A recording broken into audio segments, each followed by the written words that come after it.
warahmatullahi wabarakatuh. Anak-anak, hari ini kita masuk pada subtema 2 dan tentang perkembangbiakan hewan secara vegetatif atau melalui perkawinan. Perkembangbiakan hewan secara generatif tergolong ke dalam 3 macam, yaitu 1 ovipar bertelur, yang kedua vivipar beranak, dan yang ketiga ovovivipar, yaitu beranak dan bertelur. Oke, ciri-ciri hewan yang berkembang biak secara ovipar atau bertelur, yaitu 1, janin tumbuh dalam cangkang dan berada di luar tubuh induk. Artinya hewan itu dia bertelur dan telurnya berada di luar, tidak berada di dalam tubuh induk ya. 2, janin memperoleh makanan dari cadangan makanan yang berada dalam telur. Jadi janin yang ada dalam telur itu mendapat makanan dari dalam telurnya sendiri. 3, janin tumbuh relatif cepat. Jadi anaknya itu di dalam telur itu dia cepat, dia tumbuhnya cepat. Terus 4, bentuk tubuh sama seperti induknya. Jadi ketika dia janin ini dia menetas, dia sama seperti induknya atau seperti mamanya. Nomor 5, tidak memiliki daun telinga dan kelenjar susu. Jadi hewan yang bertelur itu tidak mempunyai daun telinga dan tidak mempunyai susu atau mempunyai kelenjar susu yang anaknya menyusui, tidak. Jadi tidak ada susunya. Dan ke-6, berbulu dan bersisik. Artinya kalau yang hidup di darat dia berbulu, sedangkan yang hidup di laut dia bersisik. Contoh yang pertama yaitu ayam. Lihat, perhatikan gambar ayam di sini. Ayam bertelur, jadi telurnya ini ada di luar. Janinnya berada dalam telur ini. Terus janin yang ada dalam telur ayam itu mendapat makanan dari telur ayam itu sendiri. Bukan mamanya yang kasih susu atau kasih makanan, tetapi makanannya terdapat dalam telur atau dalam cangkang telurnya sendiri. Terus lihat, ayam tidak mempunyai telinga ya, tidak mempunyai telinga, tidak mempunyai susu, karena ayam ini tidak menyusui dan tidak mempunyai daun telinga. Terus dia berbulu. Lihat, ini penampang telur ayam. Ayam dari dia bertelur sampai dia menetas itu cuma 21 hari. Makanya ada ciri-cirinya bilang janinnya relatif tumbuhnya cepat. Ya, kenapa cepat? Karena waktu dia dari telur, waktu ayamnya baru bertelur sampai dierami, sampai menetas, sampai jadi anak ayam itu cuma 21 hari. Makanya dibilang pertumbuhannya relatif cepat. So, yang lain yang masuk dalam ovipar atau bertelur itu burung parkit, ada juga burung elang. Ya, ini dia sama-sama bertelur ya, seperti ayam. Contoh lainnya itu ikan. Ikan juga bertelur. Ada ikan-ikan tertentu yang bertelur seperti ikan salmon, ikan tongkol, ikan tuna, dan ikan-ikan yang biasa kita makan itu ikan itu dia bertelur. Makanya tadi ada ciri-ciri satunya yaitu dia bersisik ya, dia bertelur. Tapi ada juga beberapa ikan yang berkembangbiakannya tidak dengan cara bertelur, yaitu dengan cara beranak dan melahirkan. Nanti kita lihat satu-satu. Contoh yang keempat yaitu ular. Ya, di sini ada dicontohkan ular buaya. Jadi ular buaya itu juga dia masuk dalam ovipar karena dia bertelur. Contoh yang kelima dari ovipar yaitu buaya. Buaya juga sama seperti ikan, sama seperti ayam, sama seperti ular ya. Buaya juga berkembang biak dengan cara bertelur. Contoh yang keenam yaitu itik. Sama seperti ayam tadi, itik juga berkembang biak dengan cara bertelur. Contoh yang ketujuh dari hewan ovipar atau bertelur yaitu katak. Ya, katak ini juga bertelur sama seperti hewan-hewan yang tadi sudah kita contohkan. Nah, kita masuk pada perkembangbiakan hewan yang kedua yaitu secara vivipar atau melahirkan. Ciri-ciri dari hewan yang berkembang biak secara vivipar atau melahirkan ini, yaitu satu, janin tumbuh di dalam tubuh induk. Artinya hewan ini dia mengandung atau dia hamil. Jadi janinnya itu ada di dalam perut ibunya atau perut induknya. Terus janin memperoleh makanan dari induknya melalui plasenta. Nah, jadi anaknya itu memperoleh makanan dari ibunya melalui dia punya tali pusat atau yang disebut plasenta. 3. Pertumbuhannya relatif lambat. Ini kalau pada ayam dari bertelur sampai menetas cuma 21 hari. Sedangkan kalau pada hewan yang melahirkan itu lama. Ada yang 4 bulan, ada yang 9 bulan sama manusia, ada juga yang 12 bulan, bahkan ada yang sampai 19 bulan baru dia lahir. Oke, yang keempat yaitu bentuk tubuh merupakan gabungan dari kedua induk. Jadi ada ketika dia lahir, hewan ini ada dia punya warna yang tidak menyerupai ibunya.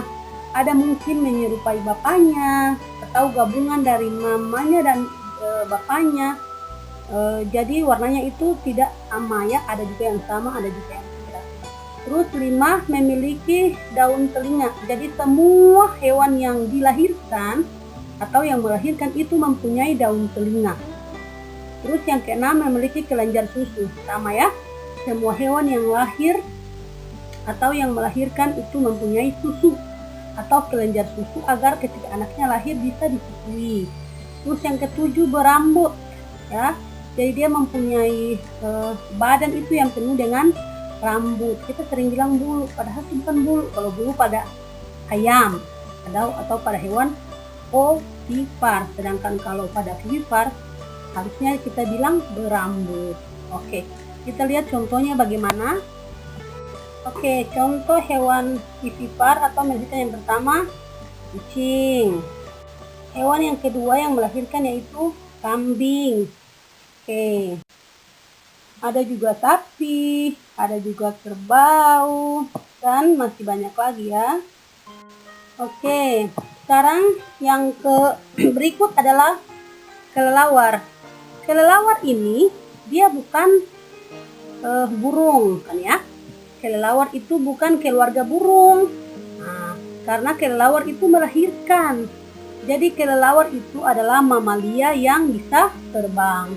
Ketika anaknya itu dilahirkan, anaknya itu dikandung atau setelah hamil anaknya itu dilahirkan, kemudian disusui. Ternyata lihat pada gambar anak kelelawar ini lucu ya, kecilnya lucu. Berikut hewan yang bisa melahirkan atau hewan vivipar yang hidupnya di laut. Nah, paus adalah salah satu hewan vivipar atau melahirkan yang terdapat di perairan. Paus hamil selama 19 bulan, di mana setiap periode kehamilan mereka akan hamil satu bayi saja. Jadi paus itu dia mengandung itu selama 19 bulan, tetapi anak yang dikandungnya itu cuma satu. Kita masuk kepada perkembangbiakan hewan yang ketiga, yaitu ovovivipar, bertelur dan melahirkan.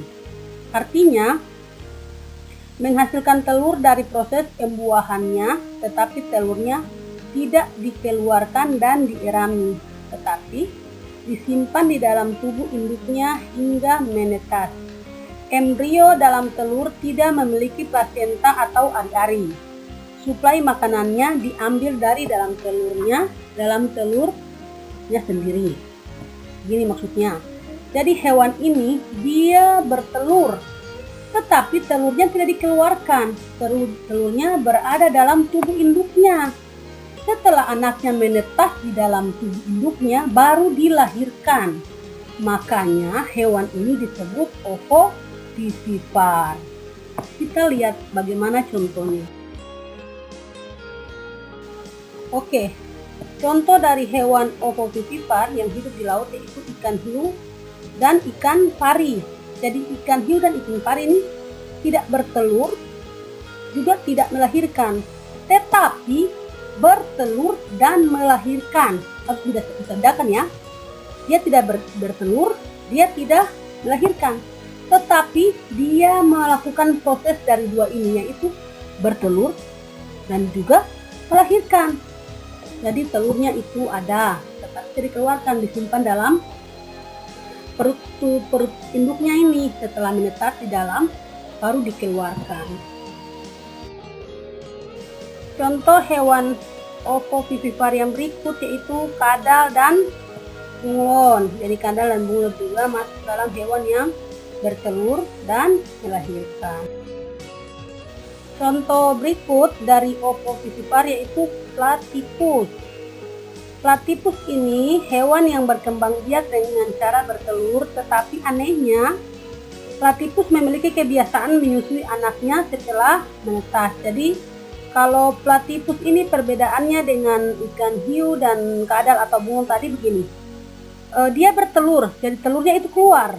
Tetapi setelah telurnya menetas, anaknya itu disusui. Nah, maka itulah platypus ini digolongkan ke dalam kelompok ovovivipar. Hewan ovovivipar yang berikut yaitu kuda laut. Kuda laut memiliki fisiologis tubuh yang tidak lazim atau berbeda dibandingkan dengan hewan-hewan yang lain. Kebiasaan hamil dan melahirkan pada kuda laut dilakukan oleh kuda laut yang jantan. Kuda laut jantan memiliki sebuah kantung penyiraman yang berfungsi untuk menyimpan sel telur di tubuhnya.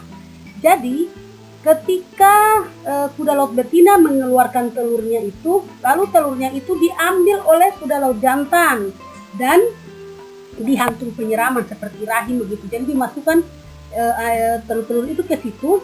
Setelah anaknya itu menetas baru dilahirkan. Jadi kuda laut jantan yang di sini yang berperan seperti seorang ibu, ya.